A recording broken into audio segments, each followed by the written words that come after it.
Today I have on Colin Campbell, who is the author of Start, Scale, Exit, and Repeat, and also which is a podcast as well as a book. And this guy has a great story. He interviewed me months back, and so now I'm returning the favor. I'll be asking all the hard questions this time. But the thing with Colin is he had a big failure with a tech company, and that really taught him what you need to do not to fail, which is what most founders that are starting a new tech company don't really understand, that it's hard work, but there is a path to success, and they really need to spend a lot of time understanding that. Colin, welcome to Scaling Smarter. Thank you. Thank you for having me on. And it really is about scaling smarter, isn't it? That's exactly the point, right? Yeah. Because as launch first, my methodology, which we talked about on your show, we talk about how the classic approach for startups doesn't work. It causes most of them more than 90% of them to fail. And launching your business first in terms of finding a way to start to generate revenue very early, even often before you start to build your product, is the only way to be sure that you've got product market fit and a path to success. So let's talk about you, Colin. Tell us a little bit about your background and how you ended up with your podcast and your book. That's actually a long story. It's all about start, scale, exit, repeat. And it goes back to when I graduated from college. I started working on the farm, and we had a raspberry farm. So I'd work on the farm to harvest the raspberries and sell them at the market. And it's a lot of hard work doing that kind of stuff. But pretty early on, we realized that we could rent software. So we opened up a software rental business and did very well. In 1994, January 1st, something called free trade came into Canada and the United States. And they had put in the clause that you can no longer rent the software. So we ended up having to close those stores. But in the meantime, we did something called a bulletin board service, which was like this way that people connected before. So all the members had this. And then as we're doing the bulletin board service, this thing called the internet took off, and we decided to shut the bulletin board service down, the BBS, and we launched something called Internet Direct. It became the largest ISP in Canada. By the way, it was the seventh fastest growing company in Canada, and I think the third fastest growing company in Canada, based on metrics that were used by Profit Magazine, a Canadian magazine.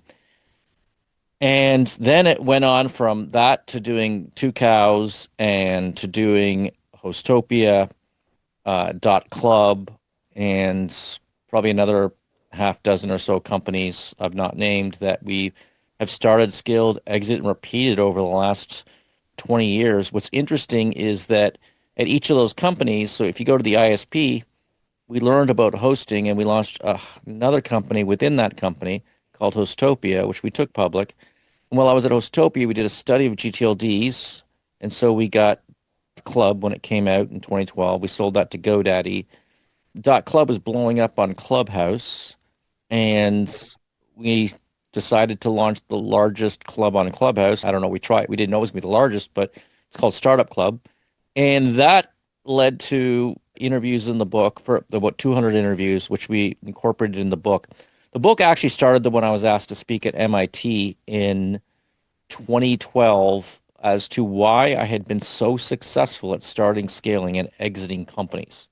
And there's an interesting reason behind that. You've already alluded to that, which was that there was some spectacular failures in the 90s, especially one in particular.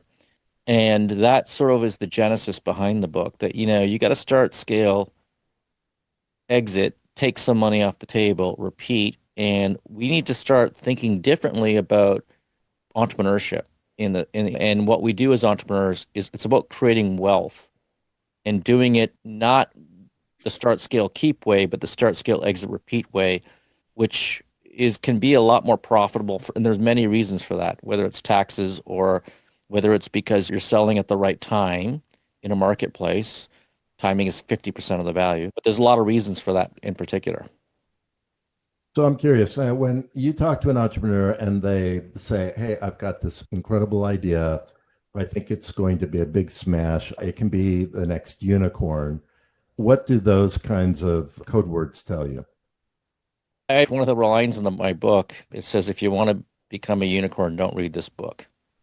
And Right. we live in a unicorn nation, right? We live in a unicorn nation where you're not successful unless you're a unicorn. And the reality is that there's a very small number of companies that have get to the billion-dollar valuation. And you can build a lot of wealth by building $1 million company, a $10 million company, $100 million companies. I built multiple $100 million companies. And you know what? The reality is you can build them to a certain point, sell them off, take some money off the table, and do it again. And when you do it when you focus on building a foundation. So the reality is in the book, Start, Scale, Exit, Repeat, we talk about start. And start is a basic foundation. It's just what are the ideas you need to put together a successful business? And I often look at create how defensible is that idea and how scalable is that idea. And I know we'll jump to scale in a few minutes. But the reality is you need to be able to put these ideas together and build a foundation and prove a concept and raise the money and get to $1 million first. Then when you get to Mhm. 1 million, you want to focus on 10 million and 10 to 100. But when you start to go to 100 to a billion, then get a different book because we don't do that. We really Mm. don't focus on that area. And I'm not saying there aren't some exceptions out there of companies that could do that. But what we do is really focus on creating great wealth for individuals who want to start a business, scale it, exit, and then repeat. Yeah, I always say that when I hear those code words, they're code words for I'm going to fail. But when they talk about what you just said, I've got this idea for a business. I'm the first thing I want to do is just build a foundation and prove that I can generate revenue from customers. And and I have experience in the industry and I'm solving a real problem that I can easily articulate the value and the perception of the impact that has on the person I'm selling it to. And now you've got like the foundation for a real business and a way of testing your assumptions, as Yeah. opposed to this fantasy that I'm going to create a unicorn. We're definitely totally on the same page there. So now tell me, we're all about AI and scaling. So tell me how you've used AI and workflow automation to launch and scale your businesses. AI is a game changer. It is probably one of the greatest paradigm shifts that we've seen in our lifetime. It may be the greatest in history, where we'll see more millionaires minted than any other technological shift in history. And that's because the ability to do so many things as an entrepreneur and having an AI mindset is the critical component. Like you really have to be able to think about how can AI solve these problems or how can they accelerate my growth? And I'll give you a few examples here, right? So for instance, we run a company called paw.com, it's an e-commerce company, and we have an agency, but they used UGC, user generated content for most of their ads. And I'm like, we really have to step it up here. I spent, I don't know, 2 weeks, weeks just playing with the AIs. I surround myself with AIs, everything from Google's VO3 to, of course, ChatGPT, deep research, and agent now with ChatGPT.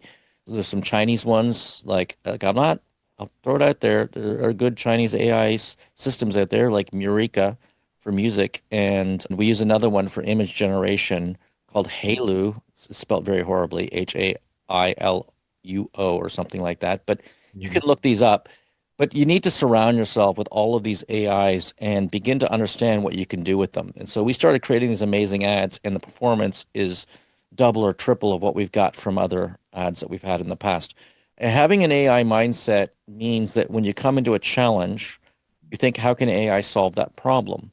I don't know if you agree with this, David. I think you do. But most entrepreneurs are jack of all trades, master of none. I'm going to throw this out here. Now, there's some artists, some extreme artists, or masters, okay? But in order to be an entrepreneur, especially a solopreneur or someone who's just starting out, you need to have a little bit of expertise in a little bit of everything from accounting, legal, marketing, everything to be able to pull it off. Or otherwise, you're not going to be able to pull it off, especially in the e-commerce world, right? So having a little bit of expertise in everything matters. But being a master of everything using AI can take you to a whole new level. And let me tell you, like for instance, for legal contracts now, if you haven't already done so, one of the practices that I do is create a custom GPT. Okay, Mhm. this is not complicated. This is simply go into ChatGPT, click on the plus sign, click on custom, GPT, create, and upload a contract. So that's what I do. I upload my every contract that I get now goes into my custom GPTs. Then when I need to refer to that contract, I just simply go to the custom GPT and ask it a question. Now I Mhm. got to have a little enough knowledge because I've seen it. I've seen it. Like I said, I write an amendment to this contract and it got the amendment numbers wrong. You have to have enough knowledge to be able to do this. But I was talking to my CrossFit trainer who's got a contract that he wants to check out, and he didn't know if he personally signed on it. I said, just do yourself a favor, just upload it to custom GPT and then ask it any question. And you can always go back to it. And what's also nice is the contract's always there now. You have it on Right. file. It's like almost like a digital drive that you can add that you can answer questions to the contract. Actually, now that I think about it, I don't know why Dropbox hasn't enabled stuff like this or some of those other drives, but that would be a pretty cool technology. I'm using one example, a legal example. I used another with marketing and advertising. We've created phenomenal AI advertisements that would cost $100,000. I did a music video last week Mhm. for Made in America. You can check it out, usamadeinamerica.com. We got 151,000 people view it already. And Mhm. the song was made through an AI music app. The everything on the app was done through VO3. So the whole video was done through VO3. It's phenomenal, by the way, the video. Yeah. Absolutely, music's great. I love the song, everything. And I did this myself, pretty much 100% myself. I did use a graphic designer to help me splice the video together, but my total budget might have been $500, Mhm. $1,000, and here I am Yeah. doing this video. And so what we've got here now is the capability to unleash the creative minds of entrepreneurs, and Mhm. we can do it using the technology. Now, we've got to surround ourselves with this stuff, though. A year, 2 years from now, we're not going to have that edge. You got to live in the future. You got to be buying Yeah. the ChatGPT Upgrade Pro. Now, I do a lot more than that. I buy the Google Pro, and I got a lot of Chinese ones too. I'm always Mhm. buying all these apps and AIs, and I'm surrounding myself. And I have that AI mindset now. I was with my family up in Canada and at our cottage, and we were out in the boat, and a light went off, a warning light on the boat. I'm like, oh, geez, what do I do? And I used to stop the boat and go on Google, check out YouTube, look for half an hour. Figure all I did was take my ChatGPT app, I took a photo, Mhm. put it in my ChatGPT app, said it. This is the kind of boat, and it gave me exactly all the information I needed to know.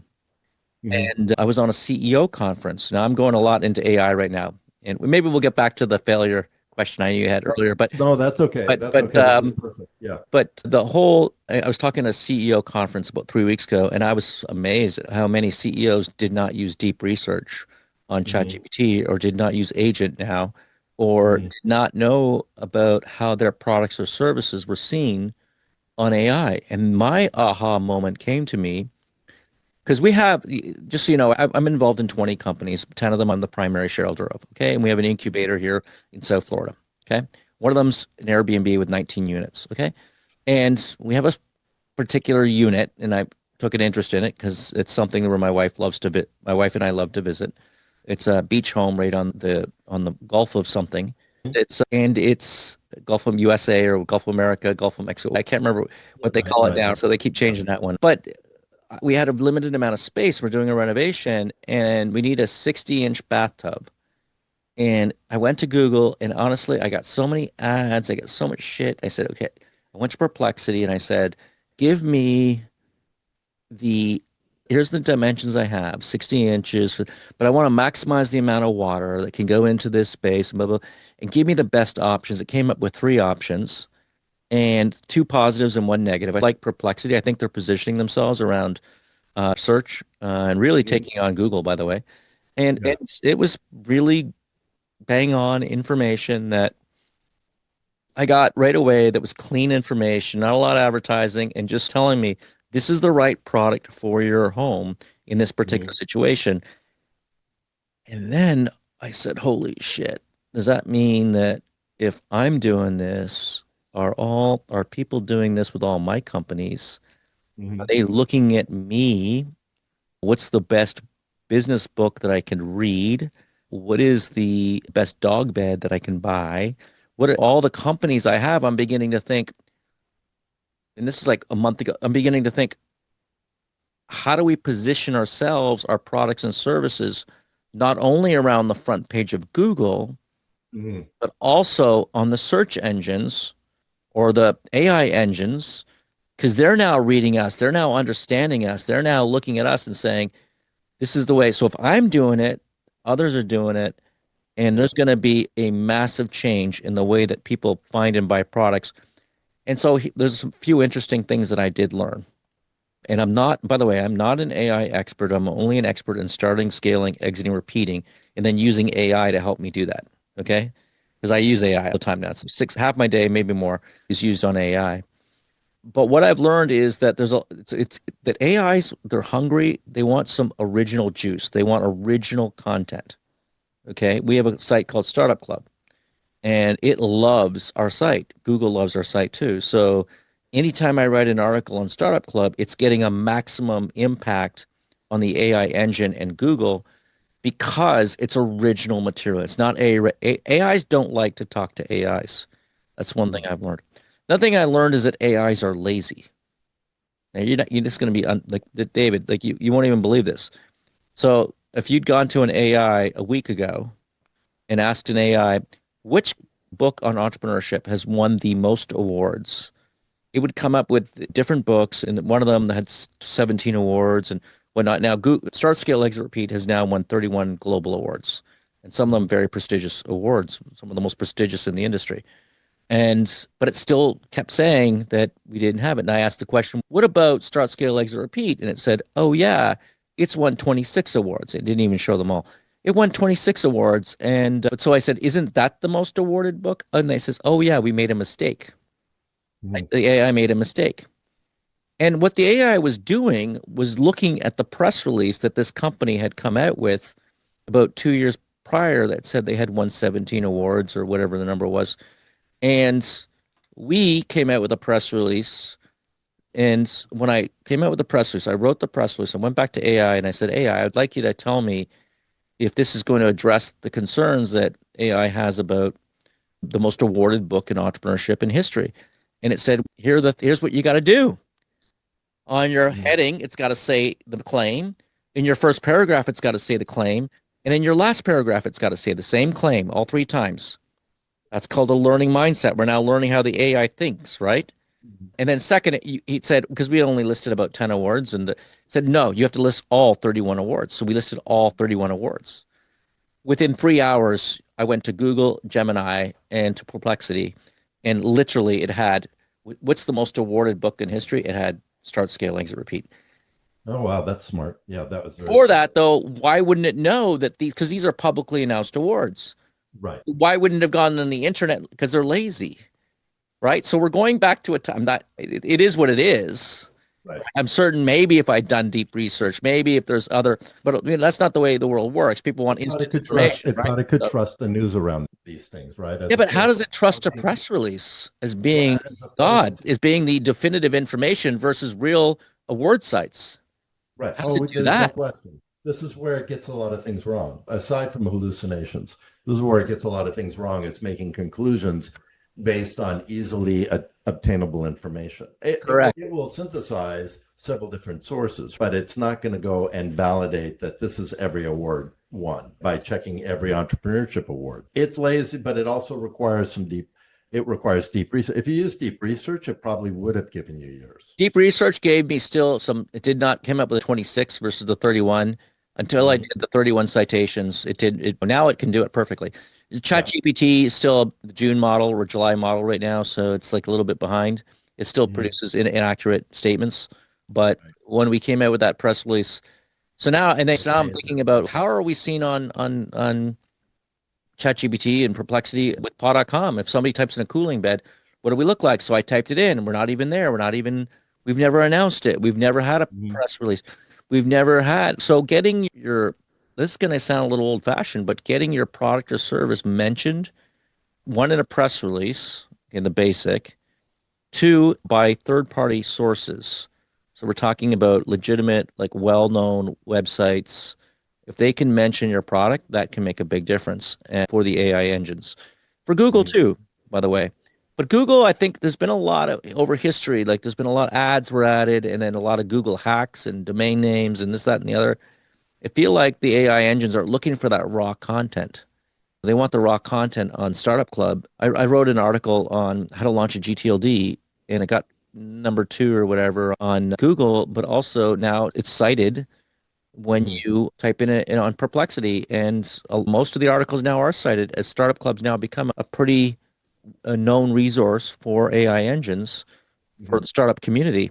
And because of that, we've opened it up. We've mentioned to you, we've opened it up to letting guest authors now do articles on Startup Club because it has such an impact on the Google and the search and the AI engines.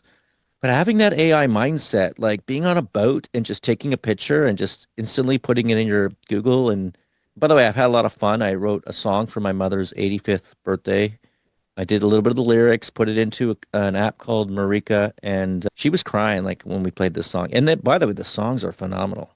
If you go to usamadeinamerica.com, if you're in the United States, you'll find that this is an incredible song, incredible video. All of it was done through AI, and we are only limited to our imagination. It's all we're Yeah. limited to right now. It's just we can do anything we want now. Yeah. There's been a lot of negative articles, comments. I was listening to the Diary of a CEO and how they're like, oh, AI is going to ruin people's minds. They won't have the mind anymore to think, and AIs will do everything. No, what it is, you think, I think those who use the AI are thinking at a much higher level. But yeah, maybe I don't know how to code. This morning I woke up and said, I haven't taken that one on yet. I spent 5 minutes working on a project, and Mhm. I've already got code for the first 10 levels of an app Yeah. that I've been thinking about for 20 years. I know it sounds weird. I'm a serial entrepreneur. I just got this all the stuff sitting in the back of my brain. I got 1,000 domain names. I got 1,000 ideas. What if you could turn them all on instantly? Mhm. And you're not a So, coder, right? You can I'm do always anything. asked this question. I don't know that we even need to talk about your past failures I because know this you is, brought it up at I the first did, time. but this is really more on topic with what really I like it. I matters. would like to address it just for 1 minute, though. Sure. Okay, let's do it. Let's do it. Okay, let's talk about that. Let's go back to the early 90s. I mentioned that we launched an ISP and we grew it to become the largest ISP. It was one of the fastest growing companies in Canada. They mentioned number 7 one year, number Mhm. 3. We merged it with a cable company, but when we merged it, we took share for share exchange. We were actually the public company, and we Mhm. merged it with a cable company, and it was a share for share exchange, and we were tied up for 18 months. Yeah. Something called the dot-com crash happened, Oh, okay. and the Yes. stock that had been worth over $1 billion was one of the first unicorns that I was involved in creating. But the stock that was worth over $1 billion at 18, $19 a share, I ended up selling for 6 cents a share only 18 months later, and it went into bankruptcy protection. Look, Mhm. the reality is bad things do happen in every market, and liquidity or control. You don't want to give up control of your company unless you've got liquidity. So these are like I talk a lot about this story in the book and what I went through emotionally and everything that just really says to when you're trying to exit your look, we spent 10 years building a business and 10 weeks fucking it up. Okay. Yeah. Yeah. There you go. Even though it went to $1 billion. Yeah. You were in So good company. You were in good company back yeah. then. So like the It reality is doesn't make no you one feel knows. any Yeah. better, So, but so you were in good company. Yeah. when you have that kind of failure, I got a little bit of PTSD when it comes to businesses. Now I'm Mhm. into when things are good, exit stage left.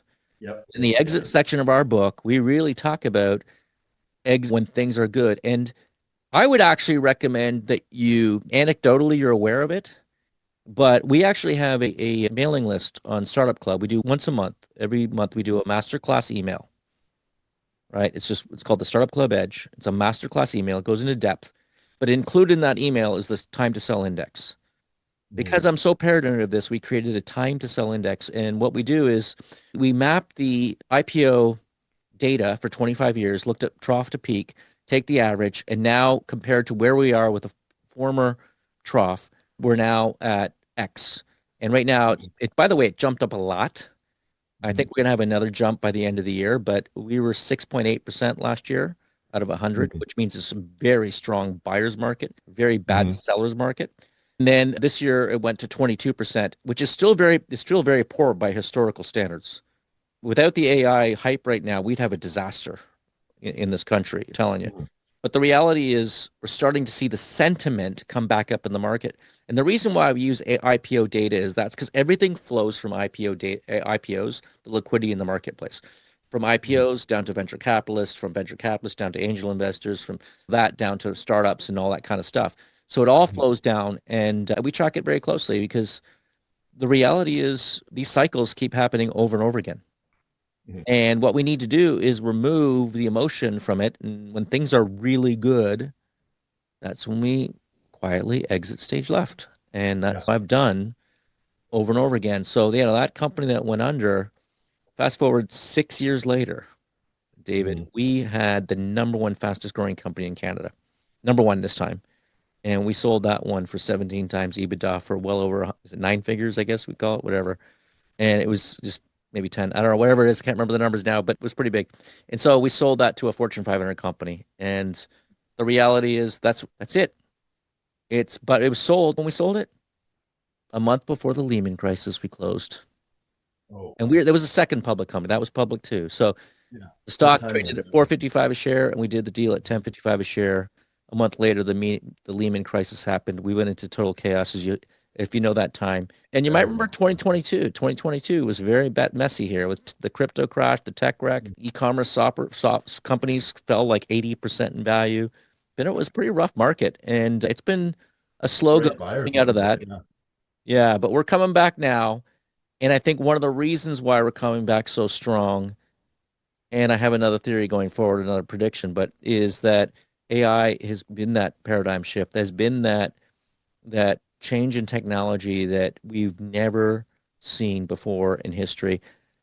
And Mhm. my prediction is this. My prediction is it's going to be very deflationary and it's going to increase the productivity massively for organizations, companies, and unleash opportunity for startups like we've never seen before.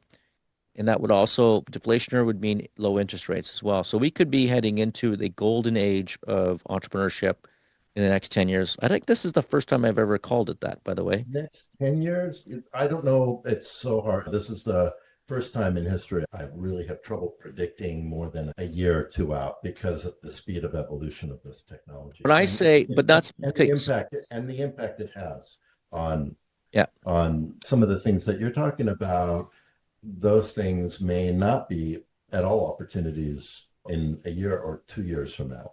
You think about the displacement, and I'm not negative on AI. I'm totally everything we do is AI. But you think of the displacement of workers who are software developers, creatives, people in so many different industries. There'll be a bit of a crisis there because it's going to take a while for whatever's new to catch up enough to now create opportunities for people that have lost their opportunities. Entire industries So could go under yeah, I agree very with that. And quickly. you would agree that the change that's going to occur is massive. Oh, it's the what you said is there's no question. It's the biggest paradigm shift Yeah. And so in history. the biggest foe to big corporations is change. Yeah. The biggest friend to entrepreneurs is change. Oh, no question. So that's I call it enter the entrepreneur, right? Like companies, they want to hold on to what they got. Mhm. And entrepreneurs, they kind of redefine the market. They kind of reshuffle everything. Right. I'm doing an article. It's coming out this week on our newsletter. It's actually the newsletter. Yeah, it's the newsletter. It's the AI mindset newsletter. Yeah. And I did another podcast with Entrepreneurs on Fire on this topic. And it was I looked at the Bitcoin crypto exchanges. Of the top 10 crypto exchanges since 2010, there's not one was a bank or business in before 2010. Oh, no, I know They were that. I all bet. new businesses. They're all new startups. Mhm. Why did the banks miss that? Why did Goldman Sachs miss that? Think about that for a second. This new industry starts, Miss it or and of they the just 10 startups are yeah. now 10 leaders in that Well, space. think of this. AI is going to create million new, and just in the US, a million new entrepreneurs that would not have been entrepreneurs. 10 million, we keep But going. those million entrepreneurs are probably going to displace 50 million jobs. So right? Okay, we've seen that before. We've definitely seen that before, and I did say it was going to be deflationary, so that could be, and the productivities will jump.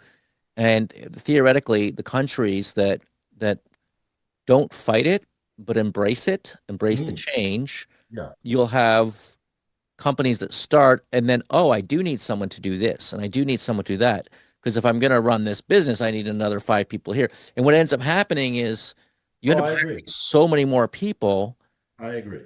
right? I So agree, it's, but not at the rate it's displacing. In other words, you're going to displace a lot of people who are very skilled, and you're going to be bringing in people who are much less skilled to support what you need done. I'm not And arguing and that you at need all. less of them because AI can do so many of those administrative jobs that you would have normally used. There will be a difficult transition, is all I'm saying. It's happening. There's no question it's going to happen, but it's going to be painful for a lot of industries that are being displaced where they're not entrepreneurs, they're Who not do you turning think into are entrepreneurs. displacing them, David? Pardon me? Who do you think are displacing all these people? Oh, AI is displacing them No, because you can AI do doesn't this. displace anyone. Well, it's an You entrepreneur. Scott No, are no, no. using That's what I AI, said. That's right? what I Start a said. company to displace them. That's That's what right. I said. It's going to create a million new entrepreneurs overnight that Right. are I going like to it. Yeah. displace 50 million jobs, Yeah. who are all and these are people who are highly skilled, white collar workers. Yeah. So that's what I'm saying. And that transit, and then to absorb those people into a new economy is going to take some time to figure that out because That's not correct. everybody's going to become an entrepreneur. If And everybody became an hopefully there'll be entrepreneur, some entrepreneurs who build some software that can manage all the social systems that are required to handle the social displacement as well. oh, Instead of having that's my prediction. a million humans That's managing the welfare system, why can't we have an AI do that? But then you lost another million jobs. But you know what? Maybe my I mean, I know Yang and all, they had this idea of a certain income, guaranteed income. And all. I think that might be something that comes into play. But I don't know. I'm not an expert in that area. One thing I no, am an no, expert no. in is But I change, do have right? a And prediction here. change is I do have a opportunity. prediction. I have a Yeah, prediction here, and that is that the need for generating income is going to go way down because there's going to be so much more that's plentiful because that's what AI, Elon said too. yeah, Yeah. the Star Trek model where we don't need money anymore. And there's plenty for everybody. I don't It know. I'm will not move going in there. that. Pardon me? I'm not going there. I'm not going there. People still need services. You still need to eat. AI is never going to feed you. They Well, might, I, they might, I'm not they might come up 100% with the sure that's recipes, true. but you're still gonna have a bartender. You're still gonna, Well, I agree. I'm not saying it's going to go there completely. I'm just and you're saying gonna have a lot of lawyers who are bartenders. I agree with that. they're right. Exactly. Lawyers, accountants, everything. It's And the going smart to, lawyers are the ones who are embracing AI and becoming more efficient, right. cutting the fees. I had a contract last week and it came in. It was a multi-million dollar contract, and I'm like, the guy says, do you have a lawyer?" And I said, "No, I don't. I used AI and I broke it apart, the agreement, I use deep research a lot on Mm-hmm. ChatGPT. I broke it apart and I said, okay, here's what I need to fix. I went back to him. I said, you need to fix these things. Yeah. And he goes, you sure you don't need, no, because I know enough to know how to read a contract, but I also know enough to know what the AI is saying to see it's real. I'm not saying everyone should do this. I think lawyers play a really good role. We hire lawyers for litigation right now, for certain different situations, and that's okay. Like that's not Right. probably not going to go away. You want a real estate lawyer because Not, real that's estate right. lawyers don't do any fancy real estate stuff for the most part. They just move documents and sign things and makes you sign the right places and that kind of stuff. Right. So there's rule for lawyers, but I'm telling you, they're going to get hit hard. Yeah. That's what I'm saying. Like lawyers, that's a perfect example of a big group that's going to be. So you'll have one lawyer who really adopts AI and can do the Right. job of 20 or 30 other lawyers, but those 20 or 30 are not going to have a role because they didn't adopt AI, and AI can do so much of what they were doing before. But So let's that's all I'm saying. There's going to be a big transition, and what that looks like, it's very hard to predict. Yeah, and Anyway, let's talk about IP lawyers now and yeah. how AI can help generate patents, Mhm. applications, and trademark applications, stuff that's highly sophisticated in the past. These Yeah, AIs can do now. and expensive. Do you rely on the lawyer or what? One of the things I've been doing to try to like an in between here Yeah. is I run an AI. I did this for a letter for a company, a litigation, and I ran the letter. I went to the lawyer and I said, here's what I've got from the AI. I'm being honest with you. Okay. I'm not Mhm. going to hide it from the lawyer. I'm not a fucking genius. This is what I got from the AI. And I Right. like the strategy. Look at it. And she looked at it. She goes, I think this is a great strategy. We'll roll with it. And I cut my legal bills probably in half Oh yeah. doing it. And Uh, just because she's working with it. But if you're going to have a lawyer that says, I'm not going to touch your AI, I'm not going to go there. I need to do a new. I just think that AI is part right. of the equation when it comes to every one of these intellectual property industries. And we just need to, they need to embrace it. We need to embrace it. And it's going to be hard for, I read an article today in the Wall Street Journal about how new recruits are not getting jobs in law Mhm. and in programming and in all these areas because Right. there isn't the demand right now for new recruits. But current programmers are, if they can figure out ways to use AI to do 10x the productivity, Right. Which is you're what, not going to get fired. yeah. You're going to get hired or your salary is going to go up 50%. So let's be realistic. That's that's the way of the world now. Assuming that you're not making your boss look bad and then he fires you anyway, right? Yeah, But look, yeah, generally that doesn't matter. If you're good at what you do and you then embrace that AI, company's not going to survive very even if long they if it fire has you, it 10 doesn't people matter. they You'll be have. working for another company two days later Oh, and I agree. making I double the agree. I money. mean, you don't have any choice. You have to adopt AI because it's here and it's happening. I ask you one more question that I ask everybody. If you had no budget limit and technology could do anything, what problem in the world would you solve? With AI, workflow automation, whatever, what problem would you solve? I don't know. The first thing comes to my mind is what Elon Musk is doing with transportation. Just think about that for a second. And others like Waymo, like self-driving vehicles, all of a sudden there's no more deaths from accidents. And that's a pretty big problem. My nephew died at the age of 15 years old from a car accident. Yeah. So imagine a world Where it's safe. where it's safe Yeah. and we're so close to that world. Yes. How do we on the peripheral make money from that? We own an ad company up in Toronto, and there's all the taxi cabs and all the ads for taxi cabs. Maybe we can make some money by selling ads for these self-driving vehicles. But the reality is that would be pretty cool. I think solving that problem, although it's taking longer than I thought that it would. My Tesla now, I bought one of the first Model X's, number 984, Mhm. and I still have it today. And I'm like, I'm not buying another Tesla until I know it's fully self-driving. And I know they can say it's fully self-driving, but if it's They're pretty drive, close. They're not there yet. Yeah. I know my brother's got one. He's, oh, it drives me nuts. It goes so slow, right? Yeah. It's like I need an aggressive module added to that Tesla. So when you go, you How, press it, it just goes. But I, whatever. I can tell you how to make money from it, though. Are there REITs that are built around large parking garages? Because those will become obsolete in about 5 years. So short them. So short them. Wow. I was thinking, wow, that's interesting, isn't it? And I love Elon's idea of you buy a Tesla, you take it to work, you get out Mhm. of the Tesla, you press a button, it goes and works. It goes and works, picks you up Yeah, at 5 o'clock. And by the way, right. you're That's not the other paying thing. $60 a day now for parking in downtown Toronto or New York or wherever. Yeah. And then it picks you up at the end and then you go home.